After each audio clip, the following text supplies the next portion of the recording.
ఎన్టీఆర్ జిల్లాలో 30వ జాతీయ రహదారిపై నిన్న రాత్రి ఉద్రిక్తత చోటు చేసుకుంది. ప్రేమించిన ప్రియుడు మోసం చేశాడని ప్రేయసి తరఫు బంధువులు హైవేపై ఆందోళనకు దిగారు. దీంతో ఆ మార్గంలోని ఇబ్రహీంపట్నం జగదల్పూర్ మధ్య భారీగా ట్రాఫిక్ స్తంభించింది. రంగంలోకి దిగిన పోలీసులు ఆందోళనను విరమించి ట్రాఫిక్ ను క్లియర్ చేసేందుకు తీవ్రంగా శ్రమించారు.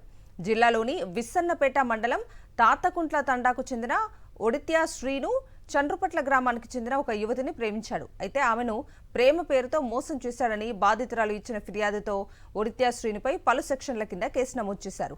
కానీ కేసు నమోదు చేసినా శ్రీనుపై ఎలాంటి చర్యలు తీసుకోలేదని, తమ అమ్మాయికి న్యాయం చేయాలని డిమాండ్ చేస్తూ ప్రేయసి బంధువులు పెద్ద ఎత్తున ఆందోళనకు దిగారు.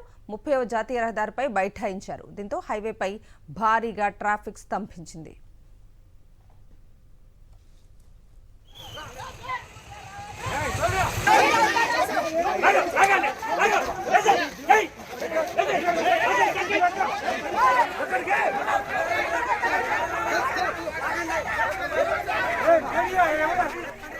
జాతీయ రహదారిపై వాహనాల రాకపోకలు స్తంభించడంతో పోలీసులు రంగంలోకి దిగారు. హైవేపై ఆందోళన అడ్డుకునే ప్రయత్నం చేశారు. పోలీసుల తీరును నిరసిస్తూ ఆందోళనకారులు పెట్రోల్ పోసుకుని ఆత్మహత్యాయత్నం చేశారు. దీంతో పోలీసులకు కాసేపు వెనక్కి తగ్గారు.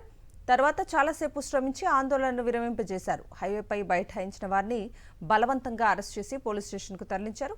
దీంతో ఉద్రిక్తత నెలకొంది.